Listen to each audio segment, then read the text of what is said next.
بسم اللہ الرحمن الرحیم۔ السلام علیکم ورحمۃ اللہ وبرکاتہ۔ ناظرین، رجب کے کندوں کا ختم کیسے اور کب شروع ہوا؟ کیا کندوں کا ختم صرف شیعوں کو دینا چاہیے؟ ناظرین، عوام کے سامنے ایسے من گھڑت افسانوں کو اگر مذہبی رنگ میں پیش کیا جائے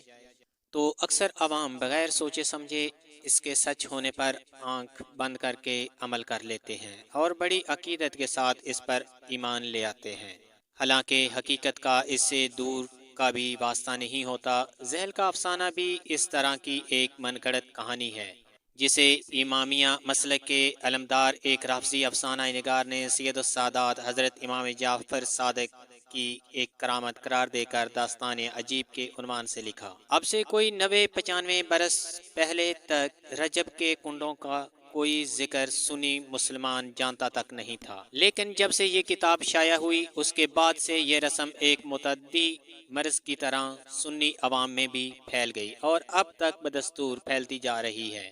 آئیے قارئین اکرام اس من گھڑت افسانے کو پڑھتے ہیں اور اس کا تنقیدی، تحقیقی اور تقابلی نظر سے ایک جائزہ لیتے ہیں کہ جس کے ذریعے سنی عوام کے درمیان اس افسانے کو پھیلانے کی کوشش کی گئی ہے، اور دیکھتے ہیں کہ اس کے پیچھے کیا حقیقت کار فرما ہے۔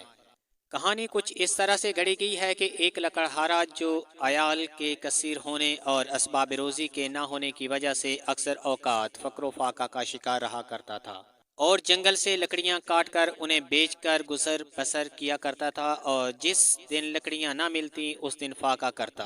ان حالات سے تنگ آ کر لکڑہارا روزی کو تلاش کرنے کی غرض سے دیس سے پردیس چلا گیا، لیکن جب وہاں پر بھی اور کوئی روزی کمانے کا ذریعہ میسر نہ ہوا تو پھر اس نے وہاں پر بھی لکڑیاں کاٹنے پر ہی گزارا کر لیا۔ ادھر گھر میں جب اس کی بیوی بچوں پر کچھ دن فاقے کے گزرے تو خود انہوں نے کمانے کی سوچی، اور لکڑہارے کی بیوی نے وزیر مدینہ کے ہاں جاروب کشی کی نوکری کر لی، اور اب ان پر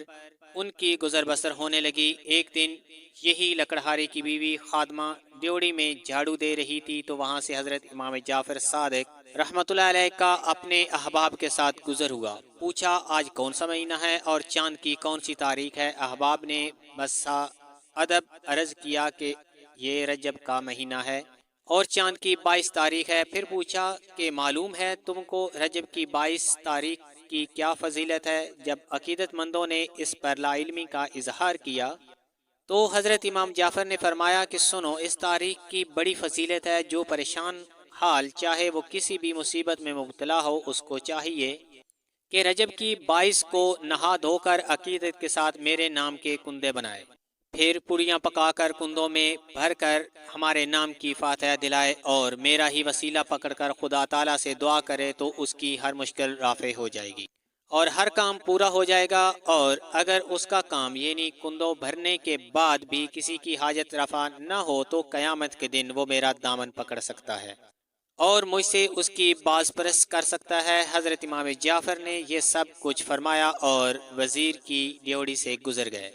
لکڑہارے کی خستہ حال بیوی کو جو کہ ڈیوڑی میں جھاڑو دے رہی تھی، گرزشی دوران سے چھٹکارا کا یہ خاص گر جب حضرت امام جعفر کی زبانی معلوم ہوا تو اس کی خوشی کی کوئی انتہا نہ رہی، اور اس نے اسی دن پورے اہتمام سے نہا دھو کر پوریاں پکا کر کنڈوں میں بھری اور پھر بڑے صدق دل سے حضرت امام جعفر کا اس پر فاتحہ کروایا اور دعا کی کہ اے خدا عزوجل، حضرت امام کے صدقے میرے دن پھیر دے اور میرا شوہر گھر واپس آ جائے، اور جب آئے تو اپنے ساتھ مال و دولت بھی ساتھ لائے۔ اب ادھر کی سنیے لکڑہارا جو کئی برس سے عسرت میں زندگی گزار رہا تھا اور فقر و فاقہ کا شکار تھا، ادھر جیسے ہی لکڑہارے کی بیوی نے حضرت امام کے نام کے کندے بھرے اور فاتحہ کروائی، ادھر لکڑہارے کے دن بدل گئے، اور اسی وقت لکڑہارا جو کہ لکڑیاں کاٹنے میں مصروف تھا کہ اچانک اس کا کلہاڑا ہاتھ سے چھوٹ کر زمین پر آ گرا اور دھماکے کی سی آواز سنائی دی اور زمین خالی خالی سی محسوس ہوئی۔ پھر جب لکڑہارے نے اس جگہ سے زمین کو کھودا تو وہاں سے ایک بہت بڑا خزانہ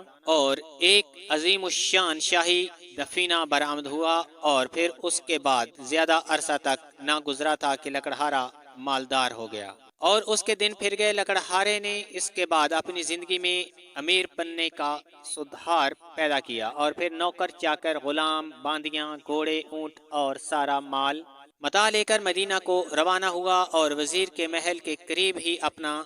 محل تعمیر کروایا اور شان و شوکت سے رہنے لگا، لیکن وزیر کی بیوی کو اس حیرت انگیز تعمیری انقلاب کی بالکل خبر نہ ہوئی، اور ایک دن اتفاقاً جب وزیر کی بیوی نے چھت پر چڑھ کر اپنے محل کے قریب ایک اور عالیشان محل کو دیکھا تو اس کو بڑا تعجب ہوا کہ اب تک میرے محل کے ساتھ جو جگہ بالکل صاف اور چٹیل میدان تھے، آج اس پر ایک عظیم الشان محل آسمان سے باتیں کر رہا ہے۔ وزیر کی بیوی نے خادموں کو بلا کر اس محل کی بابت پوچھا، جواباً سب یک زبان بولیں کہ یہ اس لکڑہارے کا محل ہے جس کی بیوی کبھی آپ کے ہاں جاروب کشی کیا کرتی تھی۔ ملکہ نے لکڑہارے کی بیوی کو بلوایا تاکہ اسے پوچھے کہ یہ کیا ماجرا ہے جو تم فکر و فاقہ سے اس متمال زندگی میں منتقل ہو گئے۔ اس پر لکڑہارے کی بیوی نے حضرت امام جعفر صادق رضی اللہ تعالیٰ عنہ کے ارشاد کے مطابق کندے بھرنے اور ان کی برکت سے خزانہ ہاتھ لگنے کی مکمل داستان سنا دی،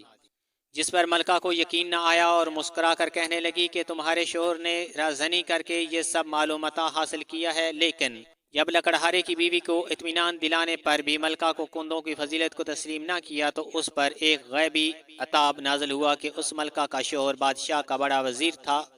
اور بہت قریبی تھا۔ اس قربت پر ایک چھوٹا وزیر ہمیشہ سے دل کے اندر جلتا رہتا اور دن رات شاہی دربار میں بڑے وزیر کو نیچا دکھانے کی تدابیر کرتا رہتا۔ ایک مرتبہ موقع پا کر اس نے بادشاہ کے خوب کان بھرے اور رازداری کے ساتھ بادشاہ کی گوش گزاری کیا کہ بڑا وزیر بہت بڑا خائن ہے، اس نے خیانت کے ذریعے سرکار کی بڑی دولت پر قبضہ کر رکھا ہے۔ اگر آپ کو یقین نہ ہو تو بے شک اسے جانچ پڑتال کر کے دیکھ لیجئے۔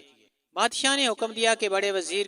کی فوراً جانچ پڑتال کی جائے، اور جب شاہی حکم سے وزیر کی جانچ پڑتال کرائی گئی تو شاہی خزانے کا لاکھوں کا غبن بڑے وزیر کی طرف نکلا۔ بادشاہ کو جلال آ گیا، اس نے فوراً ہی بڑے وزیر کو عہدہ وزارت عظمیٰ سے معزول کر دیا اور اس کی ساری جائیداد معلومات ضبط کر کے اس شہر بدوت ہونے کا حکم دیا۔ جب وزیر کل تک حکومت کے ہر سیاہ و سفید کا مالک تھا اور آج اس پر شاہی عتاب نازل ہوا تو سب کچھ چھوڑ کر اسے اپنی بیگم کے ساتھ خالی ہاتھ اس حال میں جانا پڑا کہ بیوی کی جیب میں صرف 2 درہم تھے۔ چلتے ہوئے راستے میں کسی جگہ خربوزے بکتے دیکھ کر بیوی نے 1 درہم کے عوض ایک خربوزہ خرید لیا اور اسے ایک دستی رومال میں باندھ لیا کہ بوقت ضرورت بھوک کی تکلیف سے کچھ نہ کچھ نجات حاصل کی جا سکے۔ جس دن وزیر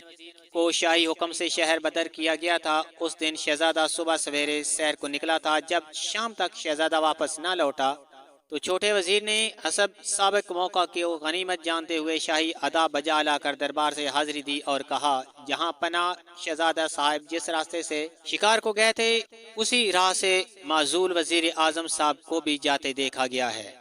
نصیب دشمناں کہیں ایسا نہ ہو کہ راہ میں وزیر صاحب انتقاماً شہزادے کو کوئی گزن پہنچا دیں۔ یہ سن کر بادشاہ نے چاروں طرف سوار دوڑا دیے کہ جہاں کہیں بھی وزیر ملے اسے گرفتار کر کے پیش کیا جائے۔ سوار گئے اور دم کے دم میں معذور وزیر کو گرفتار کر کے بازنجیر کر کے بادشاہ کے حضور پیش کر دیا۔ وزیر کے ہاتھ میں رومال میں بندھی ہوئی چیز کے متعلق جب بادشاہ نے استفسار کیا، وزیر نے کہا کہ جناب حضور والا اس میں خربوزہ بندھا ہوا ہے، اور وزیر نے اسے بادشاہ کی خدمت میں پیش کر دیا۔ بادشاہ نے جو رومال کھول کر دیکھا تو اس میں بجائے خربوزے کے شہزادے کا خون میں لتھڑا ہوا سر برآمد ہوا، جسے دیکھ کر شاہی غم و غصہ کی کوئی انتہا نہ رہی اور حکم دیا کہ وزیر کو ماں اہلیہ کی جیل بھیج دیا جائے اور صبح دونوں کو پھانسی دی جائے گی۔ جیل چلے جانے کے بعد معتوب وزیر نے اپنے غم زدہ بیوی سے پوچھا اور کہا، معلوم نہیں کہ بارگاہ عزتی میں ہم سے ایسی کون سی خطا سرزد ہو گئی ہے جس کا خمیازہ ہمیں اس پناہ مصیبت میں بھگتنا پڑا۔ پہلے وزارت گئی، پھر معلومات ضبط کر کے شہر بدر کیا گیا، اور پھر خربوزے کا شہزادے کا سر بن جانا، اور پھر اس پر بے بس نہیں بلکہ کل صبح سویرے ہمیں پھانسی پر لٹکا دیا جائے گا۔ اب جائزہ لیتے رہیں اور پھر سے جس غلطی کا پتہ چلے گا اس سے فوراً توبہ کر کے حق سبحانہ وتعالی سے معافی مانگ لیں گے۔ بادشاہ نے کہا، جہاں تک مجھے یاد پڑتا ہے مجھ سے تو ایسی کوئی غلطی اور گناہ سرزد نہیں ہوا، لیکن میں نے حضرت امام جعفر صادق کے کندوں کے عقیدے پر ایمان لانے میں ضرور انکار کر دیا تھا۔ پھر بیوی نے لکڑہارے کی بیوی کو کندے بھرنے اور کندوں کی کرامت سے دم کے دم میں مالدار ہونے کا قصہ سنا دیا۔ وزیر نے قصہ سن کر کہا تم نے حضرت امام کے قول کی تصدیق نہیں کی اور حضرت کے بتائے ہوئے طریقے پر کندے بھرنے کی عقیدت پر تو ایمان نہ لائی تھی۔ یہ حضرت امام جعفر کی شان میں تمہاری طرف سے بڑی گہری گستاخی تھی اور اس کا یہ سارا وبال ہم پر پڑا ہے۔ بیوی نے بھی اس بات پر یقین کر لیا اور دعا کی کہ اگر اس مصیبت سے نجات مل گئی تو پھر آئندہ ہم حضرت امام کے نام کے کندے ضرور بھریں گے، اور پھر رات بھر حضرت امام کے وسیلے سے دعا کرنے میں مشغول رہے۔ ادھر جیسے ہی وزیر کی بیوی نے کندے بھرنے کا عہد کیا، ادھر ویسے ہی حالات نے اپنا رنگ بدلا اور صبح سویرے شہزادہ گھر واپس پہنچ گیا۔ شہزادے کو دیکھ کر بادشاہ کی خوشی، حیرت و استعجاب کی کوئی انتہا نہ رہی، اور پھر بادشاہ نے وزیر اور اس کی بیوی کو جیل سے طلب کیا اور پھر جب رومال کھول کر دیکھا تو اس میں شہزادے کے سر کی بجائے وہی خربوزہ برآمد ہوا۔ بادشاہ نے ماتو وزیر سے اس سارے ماجرے کی تفصیل پوچھی، جس کے جواب میں وزیر نے کندوں کے بارے میں حضرت امام جعفر صادق رضی اللہ تعالی عنہ کے ارشاد گرامی سے لے کر لکڑہارے کے وقت کے تک کی پوری داستان سرگزشت تفصیل سے سنا دی اور عرض کیا کہ جاں پناہ حقیقت یہ ہے کہ میری بیوی نے حضرت کے قول کی تصدیق نہیں کی تھی اور اسے جھٹلا دیا تھا اور کندے بھرنے کے عقیدے سے اظہار بیزاری کیا تھا۔ اس کی پاداش میں ہم کو ذلت و رسوائی کے یہ دن دیکھنا پڑے، ورنہ کہاں یہ نمک خوار خادم اور کہاں خزانہ عامرہ سے لاکھوں کی خیانت اور کہاں غبن کا ارتکاب۔ بادشاہ وزیر کے حالات سن کر بہت متاثر ہوا اور اسی وقت پھر سے وزارت عظمیٰ کے منصب پر اسے فائز کر دیا اور تلافی مفاد کے طور پر مزید ایک خلعت فاخرہ سے بھی نوازا، اور چھوٹا سازشی وزیر اسی وقت راندہ دربار ہوا۔ پھر شاہی محل سے لے کر کاشانہ وزیر تک بڑی دھوم دھام سے اور بڑے ہی شاہانہ اہتمام کے ساتھ کندے بھرنے کی رسم ادا کی گئی،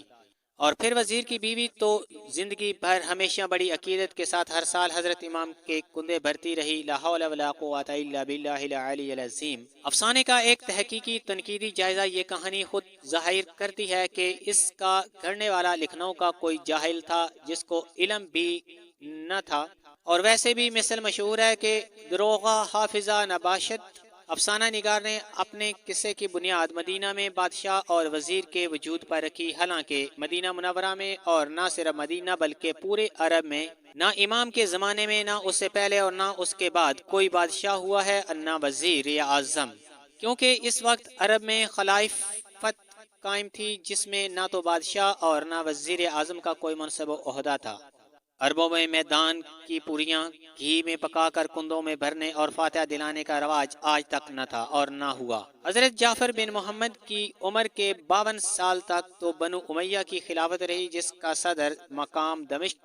ملک شام تھا۔ ان کی خلافت میں بھی وزیر اعظم کا کوئی عہدہ نہ تھا۔ اس کے بعد تقریباً 16 سال تک آپ خلافت عباسیہ میں رہے، جس کا صدر مقام بغداد عراق تھا۔ اس کے ہاں بھی آپ کی موجودگی میں وزارت عظمیٰ کا عہدہ قائم نہ ہوا تھا۔ یہ بات کتنی مزے کا خیز ہے کہ حضرت امام نے اپنی زندگی ہی میں اپنی فاتحہ خوانی کرانے کا حکم خود اپنے ہی زبان مبارک سے دیا، حالانکہ ایصال ثواب یا فاتحہ کسی کی بھی ہو وفات کے بعد ہی ہوا کرتی ہے، تو پھر حضرت امام نے اپنی زندگی میں ہی اپنے نام کے کندے بھروانے اور فاتحہ کرانے کا حکم کیسے دیا؟ بلکہ آپ کا دامن تو ایسی باتوں سے پاک ہے۔